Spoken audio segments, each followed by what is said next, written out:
Right, so I decided to make a little fun project by collabing with my friend ThatOneDinoBrony, talking about his favourite game, Slendytubbies. But before I go any further, I need to address a few things. By the time I was recording this, I had a horrible cough, and I forgot to turn off my computer notifications as well as my phone. And by the way, we aren't saying the designs of Slendytubbies are awful, we're just doing this for a bit of fun, and frankly, I find the designs in the game I haven't even played to be quite interesting in concept. And lastly, the video is nearly an hour long, and I don't really expect you to watch the whole thing, since it was, again, made for fun. So feel free to back out right now if you want. Without any further ado, let's get on with the video. Right, we're on. Hello everybody, this is Mad Hatter Maker, and I've got a friend with me today. Do you care to introduce yourself? Hello everyone, I am ThatOneDinoBrony, here with Kyle's little review of sorts. Yeah, his link to his channel will be in the description below. So we're going to be looking at Slendytubbies because, you know, the young audience really loves this stuff, and this is the best way to draw in a large audience, appealing to the demographic. Because nothing screams better for kids than dead Teletubbies coming to life to kill you. Right. So what we're going to be doing is we're going to look at the images of the characters. We're going to basically form our own opinions. I'm going to give them my rating of like whatever, and some out of 10, and so will Kyle. Our probably opinions will be very different. So we're going to start off with, in my opinion, the most blandest. Well, not actually the most blandest. It's a classic. So here's the first one from the classics, good old Tinky Winky here from the original. The poster child of the whole series. Yeah, so I'm gonna be honest. There's no. I think it's like really. I actually think that the face is a bit weird.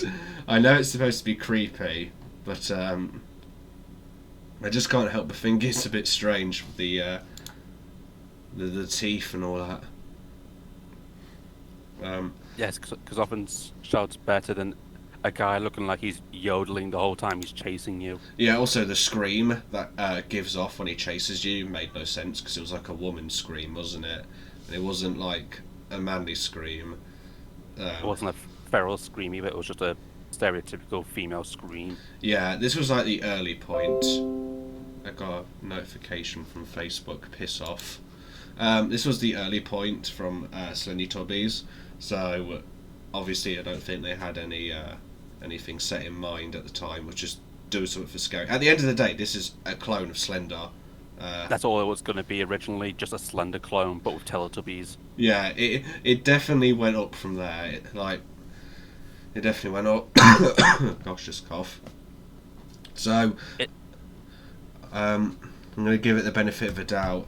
I'm going to go for like 6 out of 10, because, I mean, it's bland, but it's a classic bland. It started the whole fucking thing. As for me, I might go with the same.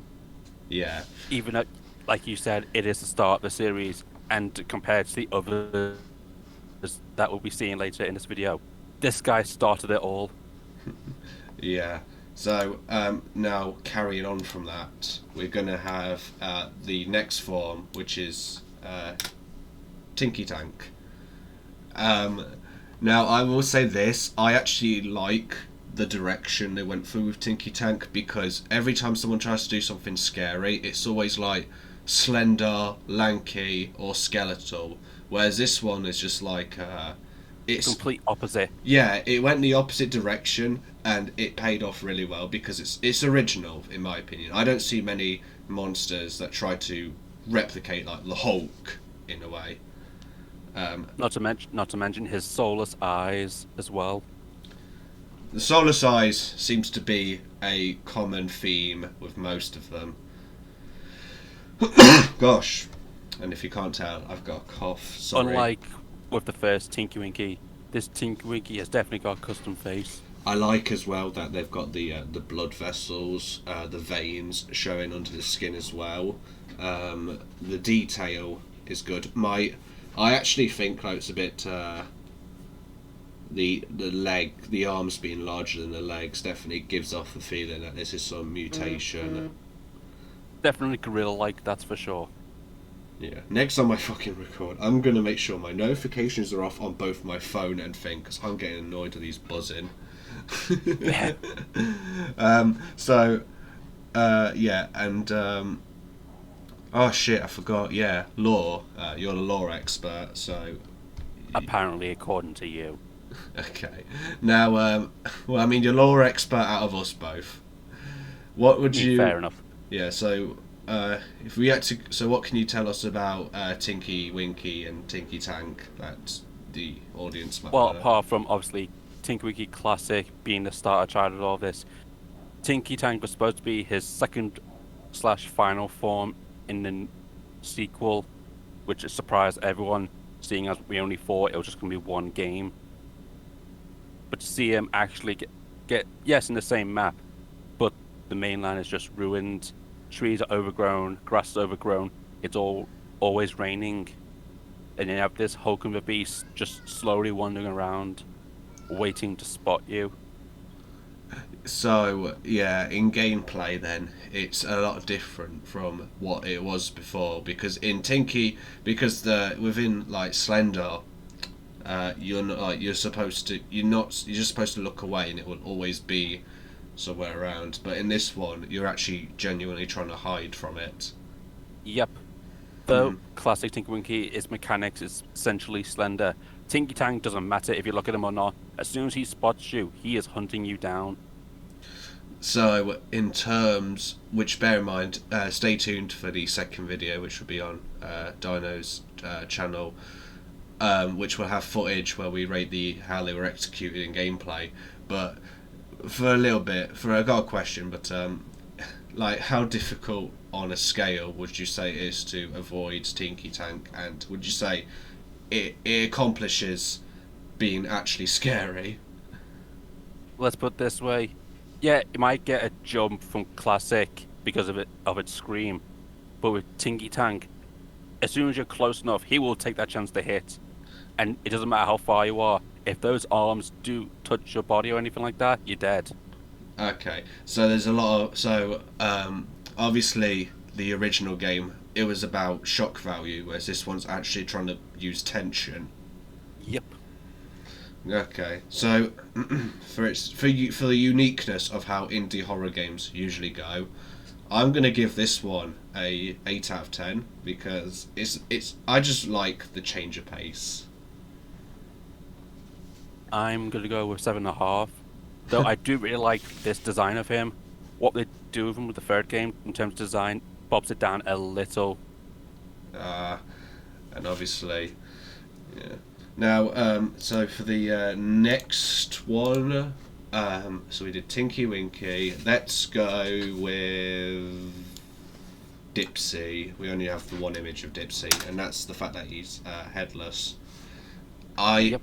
Okay, so I actually, now this is interesting because my opinion on him is somewhat due to a personal nightmare I used to have, and I feel like maybe a lot of viewers watching will probably have also had a nightmare about being on like an abandoned warehouse or spaceship or something like that, being chased by something with a chainsaw, and the idea, and I actually had a nightmare about something headless chasing me with a chainsaw. So when I saw this, it definitely got me. It's definitely a sight to see, that's for sure. Yeah. So yeah, I like it for the fact that it goes into my little dream here. But other than that, he's just literally just Dipsey with a chainsaw and no head. They haven't really done anything with the body and changed it anyway. Unlike Classic and Tinky Tank, the others that you'll see in Slendytubbies 2 were basically the Teletubbies saw from Classic, but reanimated and based on the states they were in the first game. So for like Dipsey in this, he was headless in the first, so it made sense he came back with the head. Though how he got the chainsaw is still another question. I actually like to imagine that. God, Gosh. I'd imagine that he had the chainsaw trying to defend himself, perhaps against Tinky Winky, but That's correct. yeah, and then it ended with his head getting ripped off. So, I mean, look at Tinky Tank's freaking arms. He could definitely have ripped Dipsey's head off. For sure. I personally, now this is, I think, a good way to improve the design. I mean, they've probably already done it, but you could probably have like a bit more bits come off him, like maybe around the stomach or the chest area. A bit of like skin is removed, and you can see a bit of rib cage showing with flesh behind it, and it would look like he's a lot more deformed. There could easily be some edits like that, yes, but the only difference is literally just his body is bloody and the chainsaw.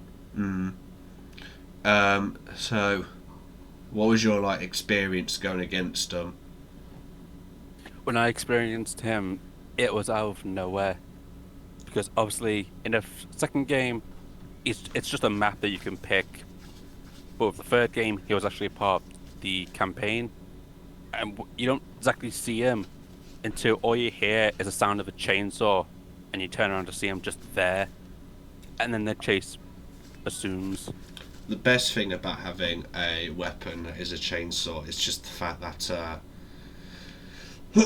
gosh, the fact that the noise can be used in a very good way.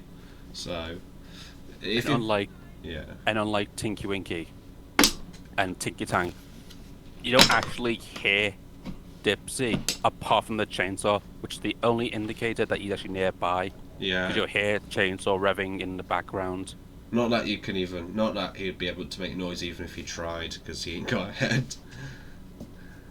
He's got no head, and he cannot speak whatsoever. He's literally just silent.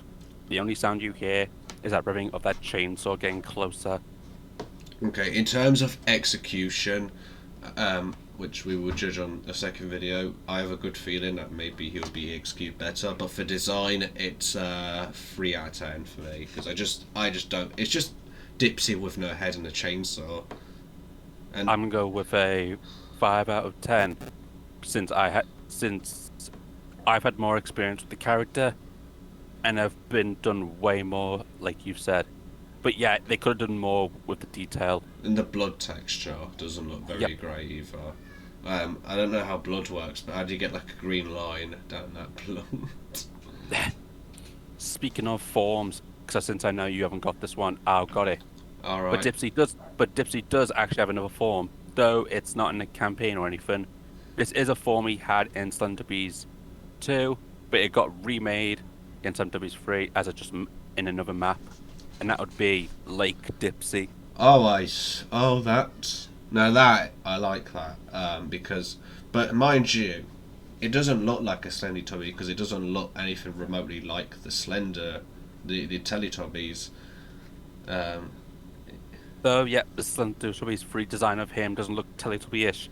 His original design, which I'm going to get up now, just for reference, it was basically a taller Dipsey who had his head back and claw marks on his body where it looked like he'd been attacked. This one doesn't. I mean, the image you got up right now. So, gosh, the image you got up right now. He definitely has this weird feel. There's a really old horror movie about a monster that lives in the swamp, and it's from the 1960s, I believe. That is what I get from it. It might be a sort of a throwback to that, and that new image you just put up looks. It's unique because of the body shape. Yeah, this is the original Lake Dipsey we got in Slendytubbies 2, along with Tinky Tank. It's interesting, to say the least. I think it stands out with the face. Oh, for sure. Gosh, not a good time to have a cough. It stands out with the face, and Not to mention the arms outreaching as well, longer than his legs. Oh yeah, it's got that sort of Enderman thing with it going on. Yep. However, the TV is not really a proper rectangle in this image. Also, I definitely I think it's interesting because, as you'll notice later on, there's a common theme with the eyes being black, but Dipsey's have got red, which... Oh yeah. In their first forms, their eyes are black unless LaLa. In their second forms, they seem to gain eyeballs again in different varieties, whether it's different colours or just the whole eye's colour is different. I would say this just kind of reminds me of The Thing, that movie, but I don't. But on further inspection, it seems a bit more original looking at it because like, The Thing was more like it was just body parts break apart, and this one feels like genuine mutation. So This is one like creature I do not want to see while I'm fishing. That's for sure. okay, so original Dipsey that I just put up, awful, but when it and the original design that it was gonna be, looks all right. But the fish one on the other hand, I don't know if I can. I mean, it is a Slendytubby, but can I call it one? That's the, They could have definitely done better with the design, but in terms of what we got, you can still tell it's Dipsey for sure if the antenna didn't give it away. well, all I'm gonna say is, I think I'll give the fish one a 8 out of 10 because it looks good, and the what the original was gonna be, well, I mean, it's all right, but as you'll see further down this video, compared to the others, it's got a little bit of blandness, so I'm gonna give it a 6 out of 10. Same as Tinky Winky. I think I've already scored the original, so with Lake, they could have definitely done more. Not in the terms of their Slendytubbies free design of him, or 2, but just in general. Yes, I wish the design in theory was more like the second game, but even then, I feel like a mix of the scales and deformities it has in 3, mixed with the second design, the Slendytubbies 2 design, this character definitely could have been done a little better, especially in the story, since the grand scheme of things, he's just an extra character that was in the second game that was added for the multiplayer, and that's pretty much it. It's a bit ashamed that one of the main cast didn't really get what he deserved, and I think it's like if you were to show this image and say, what does this look like to you? They'd say fish monster. They wouldn't say Dipsey from Teletubbies, but it's still a good design, and I can definitely see why people would be scared of it. So For sure. for scare, obvious, I'm going to give it a high rating. Now let's go on to something a little more interesting. So we're going to move on to LaLa.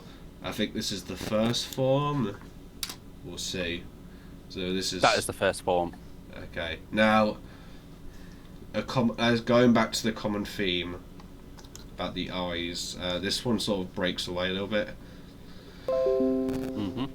And that instead of having black eyes, this one just blatantly has no eyes. And that's a very common trope used in a lot of horror games, especially indie horror games, the whole no eyes. And unlike Dipsey here, which didn't get much in terms of story, LaLa is actually a big part of the story for being one of the most sad parts of this lore. Because as you said, the common theme being they have no eyes. In LaLa's case, her eyes got scratched or ripped out by Tinky Winky before she died, and so when she does come back, she is blind. The only thing she can do is listen out for your footsteps. So if you even run for a little bit too long, she will eventually find you. Okay, so I'm gonna judge. Okay, so obviously that's, but for the design, yeah, pretty bland. But obviously it's supposed to be bland because all they did was just remove the eyes, and it's preparing you for when she changes to the second form. Yep. But by design, it's a 4 out of 10 for me. I'm going to put a little higher at 6/7 because though the design we see here, we don't actually see in the campaign. What she goes through in the campaign and the form that does get introduced in the campaign, LaLa did not deserve it. LaLa did not deserve what she got. She's basically the one that had the nightmare that her and her friends would die.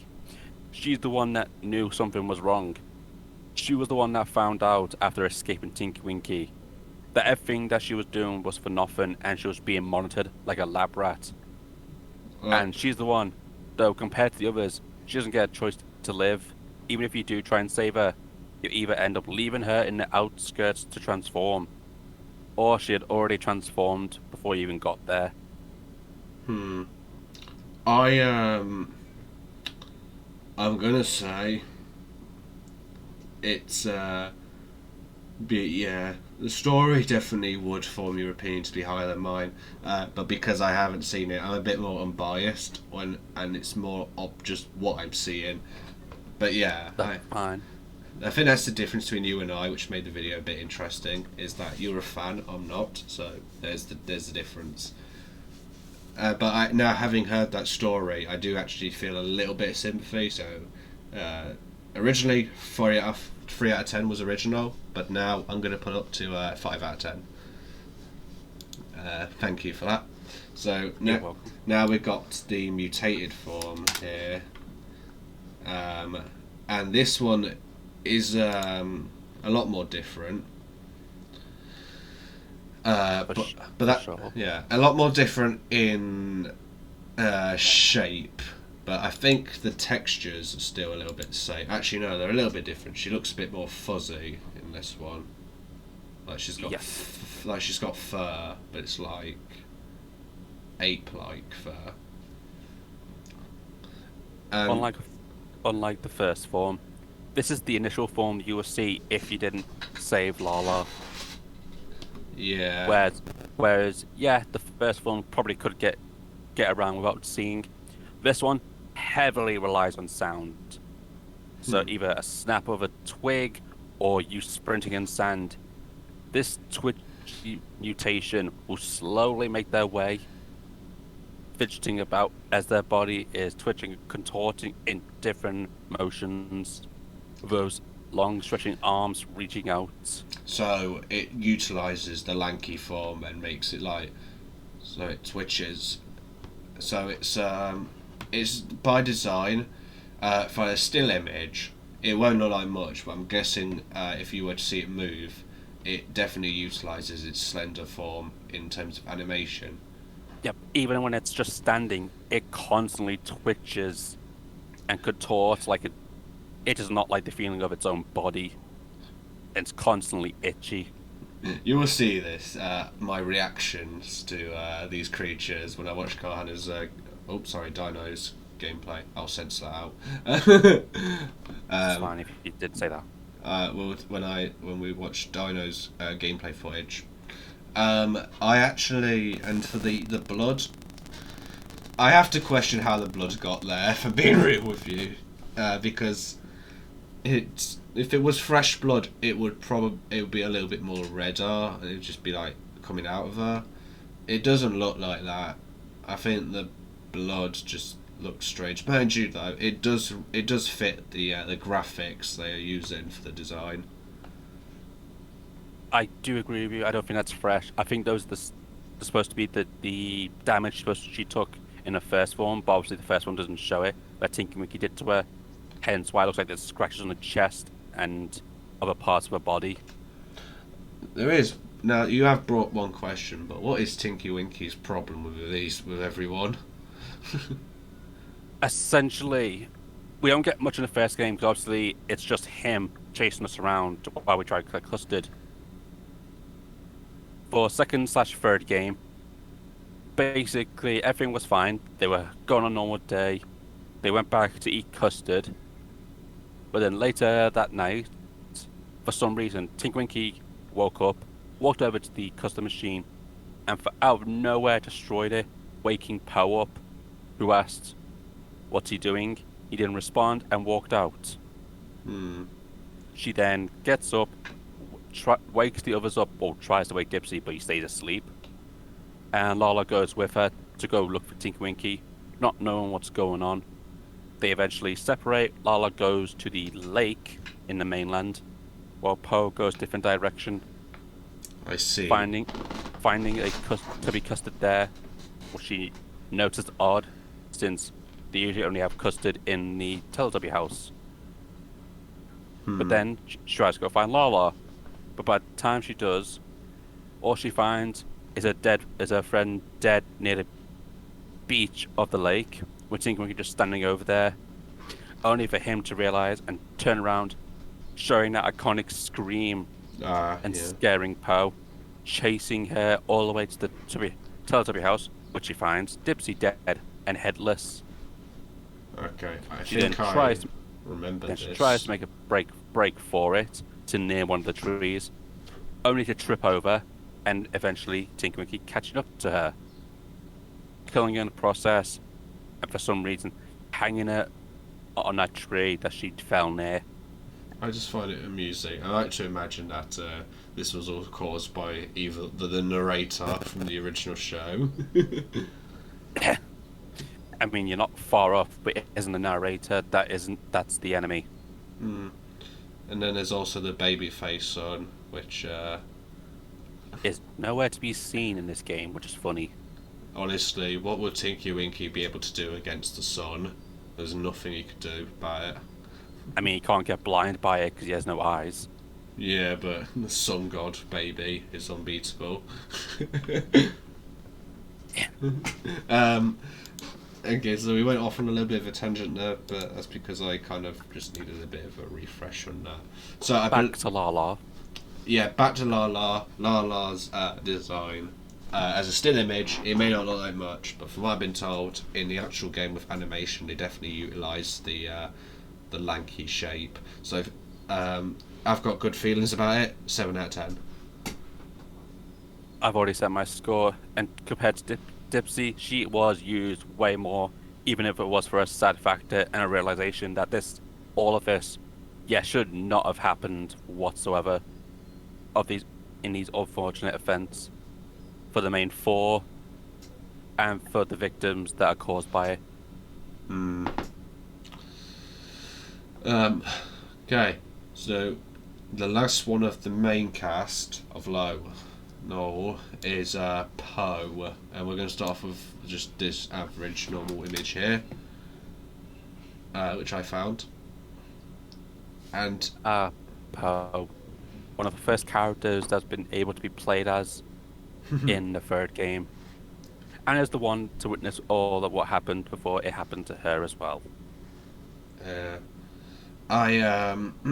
So for Poe, let's be real, it's bland because it's starting up the mutation thing. There's not really any other way I can describe it. So 4 out of 10, because at the end of the day, it's just to set things up. Which, by golly, it does set things up, because I saw the images. Speaking of, there's one coming up. Yes. But yeah, the first forms are always bland because it's just the start. Compared to their later states, this is just an appetizer, to say the least, to what they become later. If you're a fan of Dead Space, you might like this. So I think this is the 2nd form, because I think she has 3 forms. She has 3. Okay, so this is like Necromorph Poe, if I had to give it a name. That is her official name. I like what they did with the screen, but the issue is consistency, because if in Slendytubbies the screen is actually a screen, well, why is it that they look like normal skin on the other Teletubbies? What's going on there? I mean, in Tinky Tank, it just looks like white shade on the skin. So I think what they should have done is, for every Slendytubby has a cracked screen or like static or something like that, because they're called Teletubbies for a reason. The TV, in the stomach. Yeah, Teletubby. But for what this is, it's got that. It's definitely creepy. which I can only imagine will be worse in game. In game, it is definitely, as in the actual campaign, it's actually a boss fight. Ah, so it's got that boss fight for it. After finding out who actually caused all of this, you are led out of the satellite station. Only the person has had backup, in which was Poe, slowly walking up to you. She starts to fight you. But once you've done enough damage, the chainsaw you've stolen, Dipsey, she transforms into the Necromorph form. And I imagine that's the time where you start running. You'd think so. Main character continues to fight, thinking Oh, a chainsaw is probably more than enough. In which apparently it does, never because underestimate a they chainsaw. continue to fight. Yeah. Oh yeah, this chainsaw goes for a lot in the game. To be honest, I couldn't ask for a better weapon. Actually, I could ask for a better weapon. I could ask for a gun, or a rocket launcher, or a shotgun, or a flamethrower. Yeah, the fight continues until Poe's had enough, and she's instructed by the said villain to just finish this. Therefore, she transforms into Spider Poe. Right, which obviously will be seen after this, after we've given a rating. So I like the teeth. I like how they utilise the Teletubbies' face to resemble a skull in this one, and I actually like how they actually paid attention to the screen on the stomach being actually a TV screen, so they added a crack to it, like it's actually shattered. Which is something I felt would have been better off on all the others, but then again, it might have threw into the design, because, yeah. Obviously, my design for them would be different based on that. And like you said with the mouth, due to her mouth being the way it is, she can't actually speak. But the only sound she can make are clicks. Yeah. Which is the only indicator that she's close by. Before her eventual jump scream as she chases you. Anyways, so what's your rating for this one? In terms of look, it would be 5 to 6 if it's by design. 8, because out of all of them, she's the only one that's gotten a third form just because of a boss fight. And she is one of the main playable characters as well, only to watch them die and transform into this monstrosity. Okay, so I think this is a spider form I've got here. Let's see. Does this look accurate? If it has a frill around her neck, then yes. Alright, if not, I'll just get a better image. But I remember... Yeah.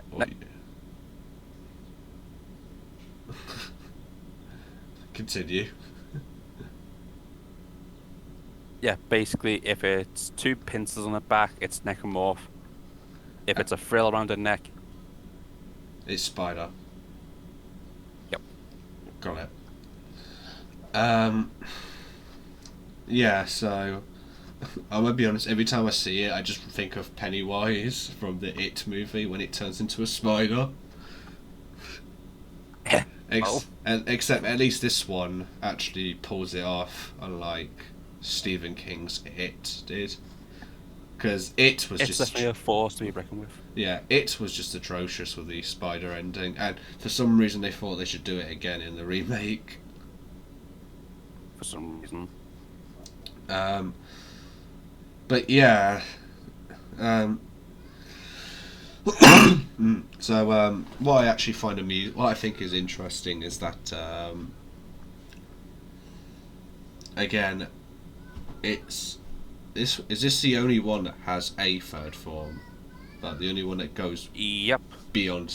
Okay. Poe is the only one as of this time to have a third form. All the others only have two forms. I see. I see.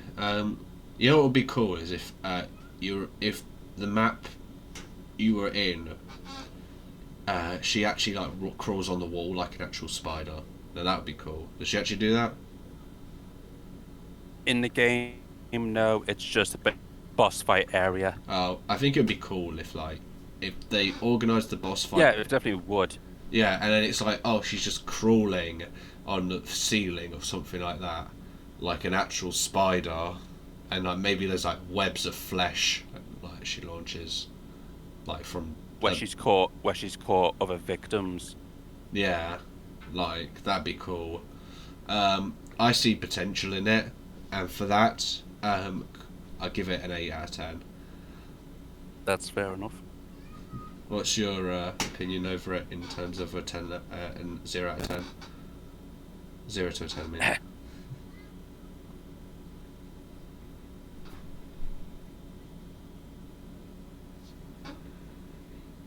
That would be the main 4 done.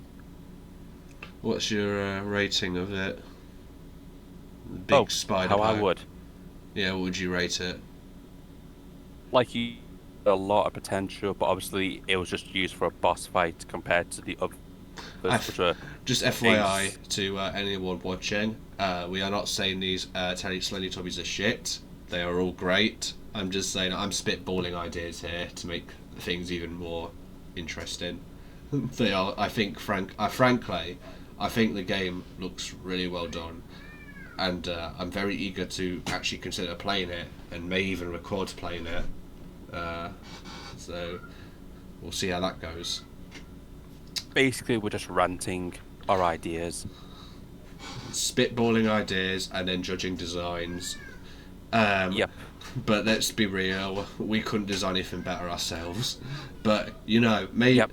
it's like it's an idea. I think it'd be cool though. Like, imagine if a sequel game comes out, right, and you think Poe's dead or not there, and then suddenly you shine a flashlight on the ceiling, and then just there she is crawling, and it's like, oh. There are definitely ideas or ways to use these forms. But yeah, unfortunately, she gets the chainsaw treatment. Basically, yeah, which most of the bosses do in this. Well, her and another boss get the chainsaw treatment. Right. So yeah, it seems like we both got an 8 out of 10 for her. Yep. Got it. Now, for obviously, in my opinion, the most blandest of them all, but is the main character. I think it's called the Guardian. That is correct. Right. So I think this is the monster version, where he has no eyes. This is based on one of the endings of the third game. Oh, it's just an ending one. I see. Yep. I see. But it doesn't change the fact that it's... I mean, to be honest, it may have a mutant second form, though, because, let's be real, this is what they all look like at the start. Yep. But, yeah... the issue is, with this one, too, it has no familiarity, because it's not an official Teletubby. Nope. So, it doesn't even get a 4 out of 10 for me. It's like a 3 out of 10. I mean, I guess you could try and say that this is the face of the franchise, but no, it's Tinky Winky that is the face of it. And as, dare I say, I think Tinky Winky is the face of the original Teletubbies at this point. Basically. But yeah, and there's also, I just say it 3 out of 10. What would you give it? Because obviously I know what I know compared to you. And this is based on an ending rather than the actual character itself. The Evil Guardian is basically a showcase of, yes, even though we know who did it, eventually the infection can't be stopped. You're gonna get tired eventually, and you'll know what happens when you're tired or exhausted. You slip up. I see. So it's like a symbolic of just the inevitable. Then. Yep. Basically, the Evo Guardian or Guardian Reborn, whatever you would like to call it, is the result of the Guardian giving up and just joining the infection with the rest of the others. It's. I'll be honest. Yeah. So does it actually have a second form that you can see, or is this all you see? Guardian technically does have two forms, but they're both based on two different endings. One being this one, and the other, which I think you saw, based on a regretful ending. With no legs, Yep. Which we'll pull up right now. Introducing the Crawler Tubby. Right. I don't know if this is official because the art looks a bit strange. If it has a parasite on its back or where his legs were, that's the right one. Okay. Well, I will have to go. Obviously, my friend here will send me the correct images by the time it's recording them, so what you guys will be seeing will probably be not what we're seeing. Oh, yeah. It'll be different compared to what you see. I gotta be honest, with the image we've got right now, the face looks a bit off, like it was done on Microsoft Paint and it was just stretched over, and the blood doesn't look very well refined. That's what led me to believe this was unofficial. Most likely. But so the parasite on the back though. Yes. I don't think the others have a parasite on their back, do they? No, they do not. Well, at least it's got something standing out for it then.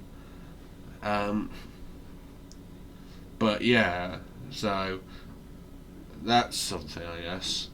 But at the end of the day, yeah. At the end of the day, it's just the Guardian, but with no legs. So, as like with the Evil Guardian or Guardian Reborn, the Crawler Tubby, we didn't actually know what the Crawler Tubby was, since he was introduced in a spin-off game, Slendytubbies 2D, which is basically just Slendytubbies but pixelated, and from a third-person view. This was just an extra infected that we had in one of the maps, only for us to realise in the third game it's the Guardian.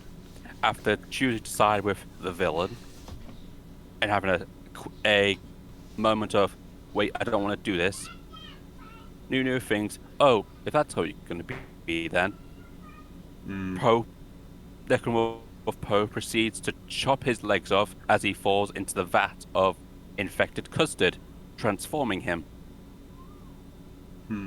A lot of these forms, I mean, the one thing that the Guardian has in this form, in common with Dipsey, is that it's just them missing body parts. The funny thing is, originally, the Crawler Tubby did not actually have a parasite. It was just a half Guardian with some of his guts leading out from where his legs were.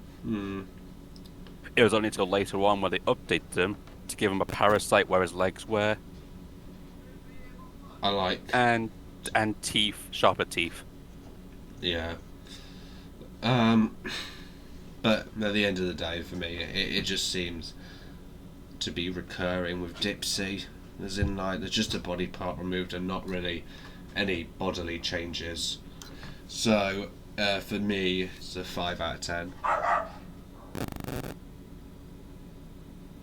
In terms of lore, 6. Though yes, the design could have been done better. The current design we have is better than what we did have, but in terms of relevancy, it's just for an ending, which can be non-canon or canon, depending on you. So, in terms of that, it's 4. Now, the last one of my collection is new, which that's like an Easter egg thing. And the mastermind behind all of this. Makes sense, honestly. If anyone has access to the custard, of course it'd be a robot, because that ring cleans everything, so it'd get the most access towards it. Yep. And you don't even find any of this out until you spot him in the satellite station near the end of the game where Dipsey is. in which Uh, he sends out a giant robot version of the announcer from the mainland, who proceeds to attack you. hmm. And this is where that stolen chainsaw comes into place, and it's the first official boss fight before the second and final boss fight with Poe. I see. Obviously, the image I've got right now, it looks a little off, but I think it's kind of interesting as well. It's obviously bland. It's supposed to be bland, though. I mean, the robot itself in the show Yep. was obviously a little bit bland here and there, as a lot of low-budget kid shows were. But yeah, that's all I'm gonna say. It gets a 6 out of 10 for me. I just felt like I needed to give it some. Nunu literally went from an Easter egg in the first game to being broken next to Dipsey and spinning around to becoming the main arch enemy that started all of this, affecting Tinky Winky, who killed his friends, who then become infected, along with creating a certain infected species of Teletubbies, which I think we might discuss in the next video. I don't know which, but yeah, he's pretty much the literal startup of this whole infection outbreak / deaths of many Teletubbies. Okay. Yeah. So that's my rating. What's yours? Law, I'm gonna have to go with 5 because he literally turned out to be the bloody mastermind behind all of it. Wait, why 5 is the mastermind?